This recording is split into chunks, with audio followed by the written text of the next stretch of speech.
Welcome. I'm Dr. Karen Leonard, the Program Director of AI and Digital Learning at the Oklahoma State Department of Education. And today we're going to explore how well-crafted prompts can transform your teaching by saving time and increasing impact.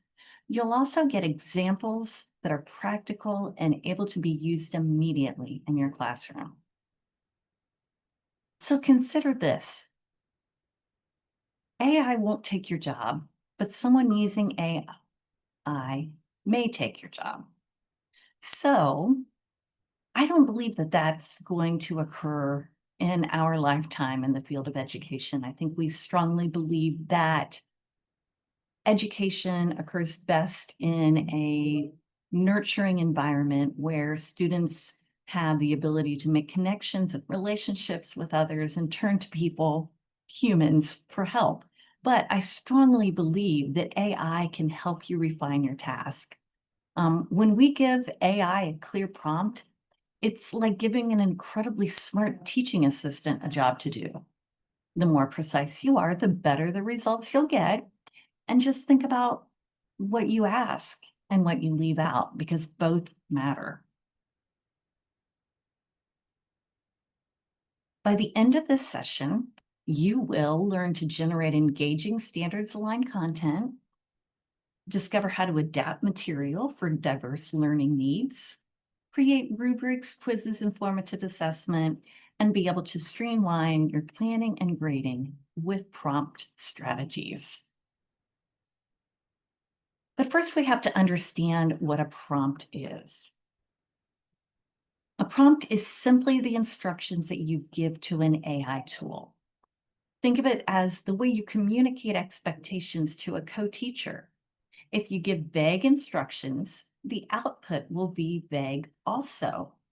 And we have discovered, again, that the more refined your prompt, the better the output, because an AI tool will do whatever it takes to respond to your prompt.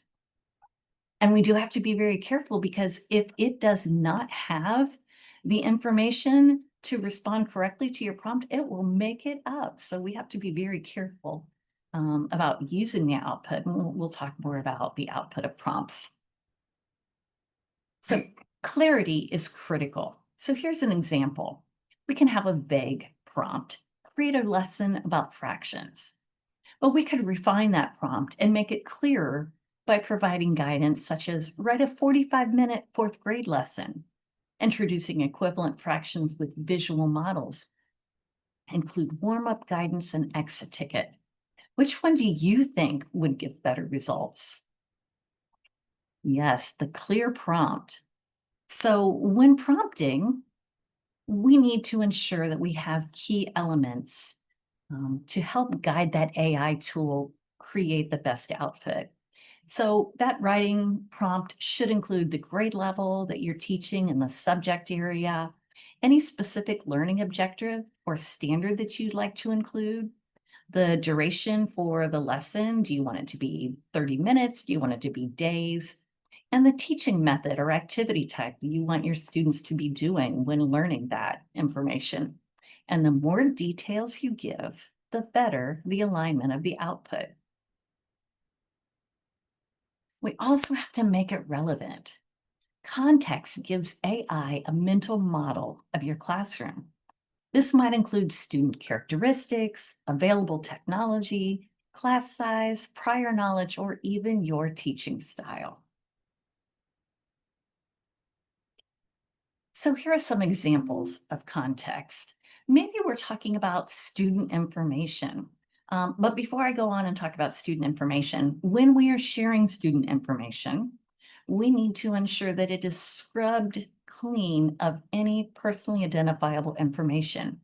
Instead of using student names, use student A, student B, student C. We want to ensure that any information we put into that AI tool cannot be traced back to an individual student. We do not want those AI tools to have student personal information. Our parents didn't sign up for that. The students didn't sign up for that.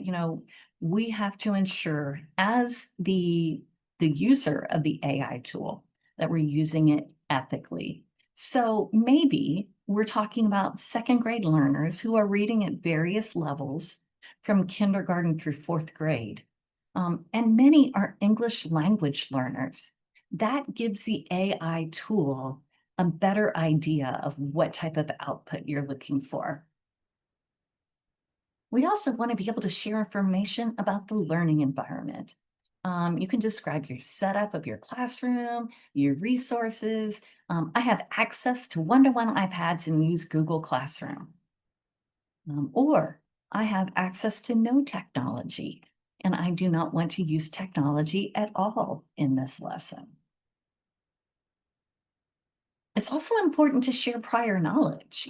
As educators, we often pre-assess our learners to see where they are. Well, we have to provide that information to the AI tool also. So explain what your students already know. They've mastered addition, but they still struggle with word problems. And again, this information helps AI make relevant outputs. You have to also give AI examples. It really performs best when you share maybe examples of what you would like to see or the structure you would like to see from that tool. Give it positive examples. Input a word problem that is something you might typically use, and then ask it to create 5 more word problems that are similar to this. Or tell it what to avoid. Tell it what you already know does not work for your student, and maybe that's like, don't create any problems that are too abstract for my young learners. We can also talk about style examples. Maintain consistency with your teaching voice.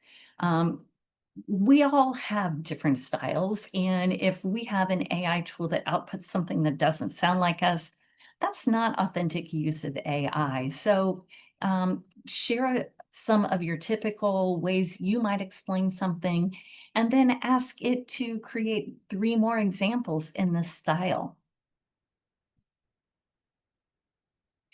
And by structuring your output, we tell it exactly how we want that output to look. Do we want it to include objectives and materials and procedures and assessment? You can even specify formatting like anchor charts or worksheets or rubrics. You might be so specific that you are talking about, I'd like this output in lesson plan format, and be sure to include objectives, materials, procedures, and assessment. Or maybe you want it to generate a reading passage. I'd like it to create a 200-word reading passage about a nonfiction topic, maybe something related to what you're studying in science or social studies, with 5 comprehension questions. We've given it guidance, and it can create that for us. We may ask it to create a worksheet, but leave room for student writing. Maybe we're asking it to help us create a letter to a parent. We have a tough email that we're going to send. We want to ensure we have a friendly tone.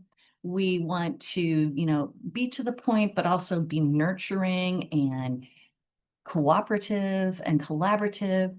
And maybe we want some of that information structured in bullet points. I love using AI to create rubrics because rubrics are very challenging to create from scratch. So maybe I tell it I'd like you to create a 4-score rubric with very clear categories and criteria. You give it the guidance, it creates the rubric, and then you can go in and edit it and make it yours. Maybe you want it to give you suggestions for a large anchor chart with examples and color-coded sessions. It can do that. Boy, I often had to think and create on my own, and I know the amount of time I would have saved using this as a thought partner would have made a big difference in my daily life, my personal and professional. We can also use AI to differentiate learning materials for students. I think as educators, we've been told for so many years, we need to meet our learners where they are. But when you're looking around a classroom of 25 to 30 learners, or you're at the middle school and high school level, and you've got over 100 and some students cycling in and out of your classes throughout the day, that's a pretty big challenge. So now one prompt can just give scaffold or tiered materials for learners based on below level by simplifying vocabulary, providing scaffolding, creating visual supports, those students that are on level, and then we can take it above level with advanced vocabulary and extension activities or questions that require deeper thinking. I'm going to show you some prompt examples. And the reason I've done this, you can see a prompt example. It's got the different style of font. You can take the slide deck, and the share code or join code was on the first slide, and I'll also share it again at the end of this video. But you can copy and paste this and put it into an AI tool and run with it or modify it. But sometimes it's good to just have some ideas of where even to start. So here's a prompt example. Create 3 versions of this science reading passage about the water cycle for 4th grade. And I want to create one version for those that are struggling and can only read at a 2nd grade level, one on level, and one for advanced readers, maybe at the 6th grade level. But each individual level should have comprehension questions that are related. And boy, that would save a lot of time. Large prompts, although I'm telling you to give it lots of details, sometimes prompts can be too big and can overwhelm AI. And then instead of giving us quality results, it's giving us weak results. And, instead, it helps if we break our requests down into steps, just like you do when you're planning a unit. This could be an overwhelming prompt. Create a complete unit on the American Revolution with lessons, activities, assessments, projects, and differentiation. Like I said, first of all, we haven't hit those guidelines as what grade level, what reading level, anything. So let's take this and break it down. The results it gives us with this will just be superficial and will not align with any of our actual classroom instruction.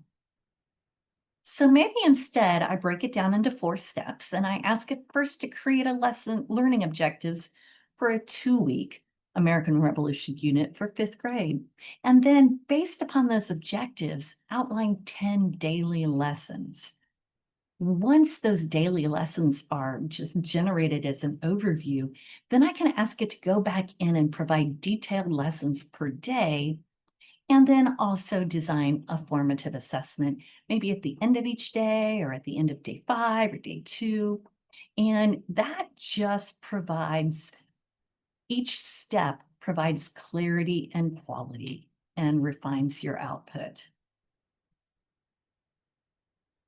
We can also ask to see its chain of thought through prompting. I can ask AI to explain its reasoning, especially for some educational decisions it might be trying to share or help me with. So maybe I ask it, and this is where we're starting to treat AI almost as a conversation partner. I can ask it to, let's think this through step by step. This encourages the AI tool to provide more thoughtful and pedagogically sound reasoning. Here is an actual classroom example. I have a student who's struggling with reading comprehension. Let's think through this step by step. What might be an underlying issue? What assessment data should I gather? And what interventions could help? Well, we know that this is all iterative, and your first prompt will not be perfect. So we go through and we ask for revisions and alternatives and adjustments. You as the educator are still in the driver's seat, and AI is just your ride along collaborator. like I said, teaching is iterative. We know that you have to try and then review the output and refine that output to make it to give you better results. Honestly, when I am asking AI to help me craft new ideas, I'm normally taking the same prompt and putting it in two, maybe even three different AI tools and seeing what suggestions each of those tools give me. Um, one might be better at science, one might be better at helping me create math lessons. I also like the fact that I can take one part from this tool's output and another part here and mix everything in together. Again, it's just like having multiple thought partners all at once. And like I said, we never just accept that first output. We try to dig deeper and refine that output to give us the best ideas. So when refining results, we can be very specific. We can ask to make it simpler for students or to give me 3 different activity options. Maybe it only gave us one. Maybe you want student choice. Or we're going to expand or adjust this lesson. Maybe it gave you an hour long and you want to refine it just for 20 minutes or the opposite way. That makes it a lot easier. We can also define our boundaries. It doesn't know where we are, who we are, or what we have. So we have to ensure that that output aligns with our actual classroom reality. Maybe we're talking time constraints. Maybe we have to ensure that we're telling it we want a 45-minute class, or maybe 15-minute center rotation activities.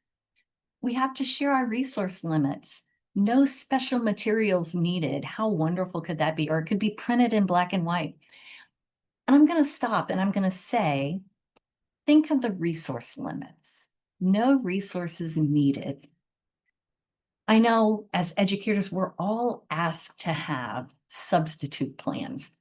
And I know that is such a challenge to have something that's relevant and not just rote memorization.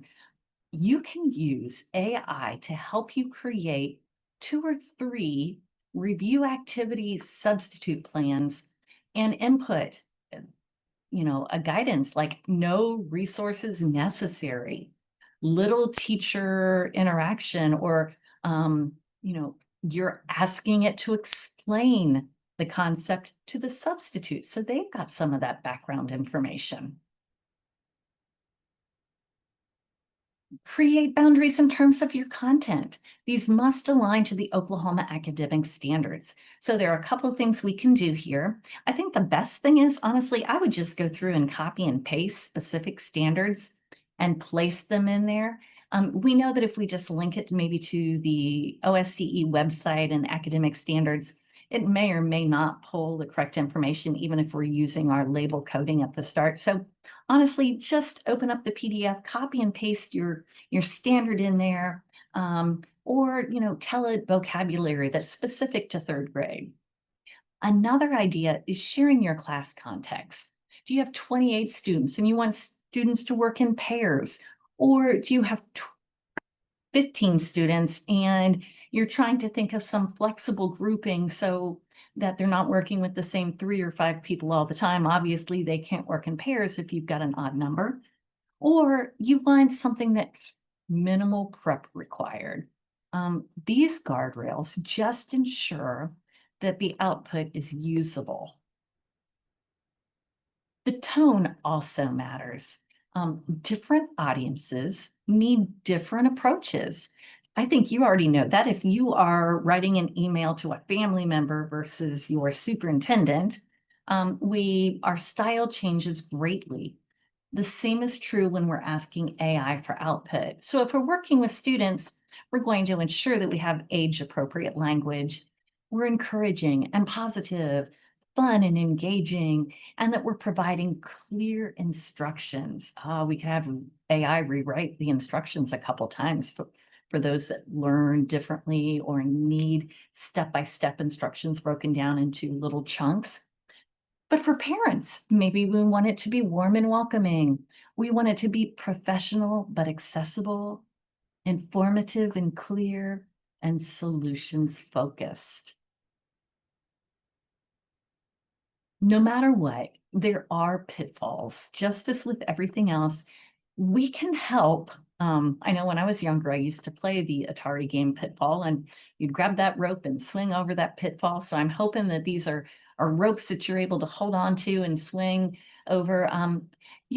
If we forget to tell it the grade level or the content area, or if we're not incorporating standards into our prompt, maybe we're giving no time frame, or we're skipping differentiation opportunities, or overlooking resources. By avoiding these, your prompts immediately become stronger. I'm going to give you some examples of differentiation. You can use AI to provide three-tier differentiation. Create three versions of this reading page and you can go through that, but they're all assessing the same objective. Or scaffolding support. Take this assignment and add scaffolding for struggling learners, including sentence frames, word banks, step-by-step instructions with visuals, and a completed example. Or we might ask it to provide enrichment activities. Create 3 enrichment activities for fast finishers learning about this topic in grade 5. Activities should deepen understanding and require minimal teacher interaction and supervision. And each activity should take students between 15 to 20 minutes. We can ask it to build quick formative assessment. In this case, maybe 5 questions of varying difficulty levels, and maybe you're asking it to provide your answer key too. And you're setting the time constraints for how long it should take learners to complete that formative assessment. 10 minutes, and you're asking it to help you determine any misconceptions learners may have. I love using AI to determine misconceptions, especially for some of our early learner or early educators. There we go. Sorry about that. Or our emergency certified teachers. We don't always know when we go into a content area what some of those misconceptions are. And if we've got a good list that we can refer to, it helps us provide feedback to those students in a more timely manner. And I mentioned earlier, we can ask it to help design rubrics. Maybe you're going to have it assess content organization and presentation and make the descriptors clear enough for students to self-assess. I think I would take this one step further. I would ask it to create my rubric, and then I would also ask AI to create a product that can be assessed using this rubric. We know our students don't often look at rubrics. We create them. We think that they're great. They're going to guide our learners. But if learners are using that rubric to first assess something that is not of high quality, and they go through and identify that, they become familiar with that rubric, and they're better able to use that and keep that in mind when creating their actual final project. We can also ask it to create quick exit tickets. Questions should progress from recall to application. And I think that all of these are clear prompts that, again, can be huge time savers. We do know that you are you. We all have different learning styles, and AI is just a starting point. We take what it gives us and we make it ours. And you know what's best for your students. So this is to be used as a support.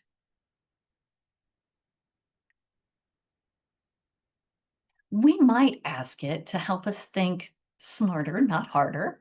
Maybe we're talking about, maybe this is the wrong difficulty. We can simplify this for my students who struggle, or maybe we're adding advanced questions, challenge questions for our advanced learners. Or maybe it's the wrong length of a lesson, or we would like more examples. Maybe it's not your style. Again, feed it some information. I currently am paying for ChatGPT, and it's pretty amazing the fact that It knows me well enough after everything that I've shared with it that if I were to ask it to create a biography or a bio for me for a presentation, it could spit it out. And, it's got all that background information because I pay for it. I log in and it saves that information. For the most part, I use free tools though, and that information is not going to stay behind. So, we have to maybe continue to tell it who we are and what our style is. And replace this topic with something more relevant or add more visuals and less text. So here are some suggestions. Like I said, use ChatGPT and it knows who I am and it stores all that information. But I also have a Google Doc where when I get a good idea, I might craft a prompt and just tuck it away for future use. Like this prompt worked really well when I'm doing this. I may want to use it again. So make your own repository of prompts and build on what works. This worked really well. I'm going to add on to that for this other topic. It's great if you're able to share with your colleagues what's worked for you and what hasn't worked for you. And if you are a forward thinker with your school year, sometimes it's easy to batch similar tasks. So if I had an AI tool create a rubric that I'm very happy with, but I know I'm going to need another rubric in the next month or two, maybe I ask it, okay, based upon that rubric you just created, let's create another one with this focus. You already are in the groove of creating rubrics. It's kind of nice to get that all done at one time. As with any time or any person, we always want to ensure that we're using AI responsibly. We always review and adapt what comes out of the AI tool. We protect student privacy. We never share identifiable information. We check district policies to see if tools are allowed to be used by you and or your students that would be of the appropriate age. We always verify facts, and we're always very transparent with our use.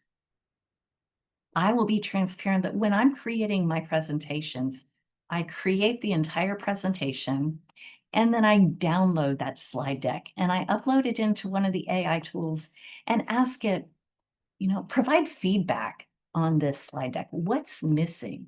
What needs to be better explained? I found that is a great first process or first level reviewer. And that's something, but I'll share with you that I do that with pretty much all of my presentations. I am transparent in how I use AI. And AI is something that is constantly evolving. There are so many tools that just have different facets added on every day. So it's really important that you stay up on professional development, whether that's attending one of these webinars or going into our OSDE Connect platform and taking one of the asynchronous AI courses or following EdTech bloggers. Stay up and, take 5 minutes and go through X and see something new about one of your favorite tools. It's also really good to create teacher communities. My plan for this spring is to create a professional development book study on a book related to AI and do your PLCs at your school maybe with an AI focus or with an AI lens. Prompt libraries. I'm going to share one later, but like I said, keep your own prompt library, share it with others. And we always want to ensure that we're experimenting safely. And even me, someone who spends a lot of time with AI, can become overloaded and overwhelmed. Just start small. Take one tool, try one prompt and expand. Just grow slowly, start small. Another thing is, teach our students and yourself to ask AI follow-up questions, have those conversations. What bias might be in your information? Where did you get your information from? How confident are you in the accuracy of this? We know that if we're talking with a fellow teacher, we may not always agree. It's okay to not agree with what AI says and ask it for clarification or to support what it feels um, according to its opinions. Again, always be specific, sharing that information within your prompt, your grade level, standards, objectives. Think about differentiation, but you are the expert, and remember to iterate and refine. So AI is just a tool. It can amplify your teaching and your expertise, but it should not replace you. I wanted to give a quick shout out to Deer Creek Middle School student or elementary school students. I wanted you to see how students can be taught to write strong prompts. And this was done in a fourth grade STEM class, and students were given this prompt planner. I liked it. It gave them direction. The P is the place. Where is your item or story going to take place? The A stood for actions and details. The S is for style, the T is time, and after breaking those into components, they're going to put it all together into one prompt. And for this STEM lesson, they were using an AI image creation tool called Crayon. And the images that were created based upon their prompts, I thought were amazing because I have no artistic ability. And I can picture the excitement when those images were generated. Students, if they didn't like their image, could go back and refine their prompt. And although this Deer Creek approved the use of this tool with these students, you don't even have to have students on the device. Maybe you are the person inputting their prompts. They bring the prompt up to you on paper, you type it in, and it generates the output. And what an incredible way to teach students to refine descriptions and prompts. I say this every time I present. There's a couple things. First of all, AI and any type of technological tool should only be used when it can enhance and extend student learning. We don't want students, and we don't want us on computers all the time. We also need to ensure that there's always a human in the loop. AI does not work automatically right now. It only does what you tell it to do. So it starts with a human, you tell the AI tool what to do, it generates an output and it gives it to you. And if you just take that output and use it, that's not ethical or practical use of AI. We take it and we refine it, we revise it, we add our own input to it. And I also wanted to share, I'm sharing this all the time. I found this AI ethical framework, and keep these in mind. And this is what we need to be talking to our students with about and having them share. I liked the trust model. When using AI, we need to be transparent. We're going to be open about when we use it and when we don't. We need to be responsible. It has to have that human input and output and oversight. It has to have user privacy. We need to be able to teach students and ourselves sometimes what is appropriate to input into a tool and what's not. We need to ensure student safety and well-being and talking about appropriate and acceptable and ethical use of AI. And even, assess everything for the truth. What is real and what is valid? Okay, now I was super excited when I found this. This image is actually linked to a Google Doc that you're able to open up and make a copy. Eric Kurtz is an educator in Northeastern Ohio, and he is fabulous because he just collects lots of information and is openly sharing it with educators. So because I like to learn by example sometimes, I'm not sure how I can go through this prompt writing process on my own. So I am going to go back to that 1 second and click on that image. And he has categorized, I believe it's over 700 prompts within this Google Doc. Here are prompt collections by educator role, prompt collections for student AI activities, prompt collections for educational tasks, and more prompt resources. So I'm just going to jump in here to English language arts. And look, it takes us to a new document, and these are examples of prompts that you and or students could use. And look, it's multiple pages worth of prompts. And maybe I'm looking at this and I'm, again, not sure how to even start using AI. Take the opening paragraph of Edgar Allan Poe's Telltale Heart, rewrite it at 3 different reading levels. Well, maybe I'm not reading Edgar Allan Poe, but I can use that as an initial prompt and personalize the prompt. These are just good thought activities to get you started using AI. Also, I've been holding monthly webinars for about a year and a half now. We're going to take a pause because we're moving into November and December. Everyone is super busy. It's a family time. There's a lot going on. So I will be starting my webinar series back up in January of 2026. These will occur at 7 p.m. They're virtual. You can in person, or you can watch a video later on. January 13th is going to talk specifically about Google's Notebook LM. If you haven't gotten a chance to use that, this is just one of those amazing tools. And boy, if I would have had this when I was in school myself to collect information and synthesize information, it's really very interesting. And you can use it yourself as an educator to collect pertinent information for you. And on February 17th, I will be talking about Google Gems. And this is an easy way to create your own chatbots. You can create it with only the content and information you want to have in it, so that when maybe your students or even their parents interact with it, it has all of the information customized by you.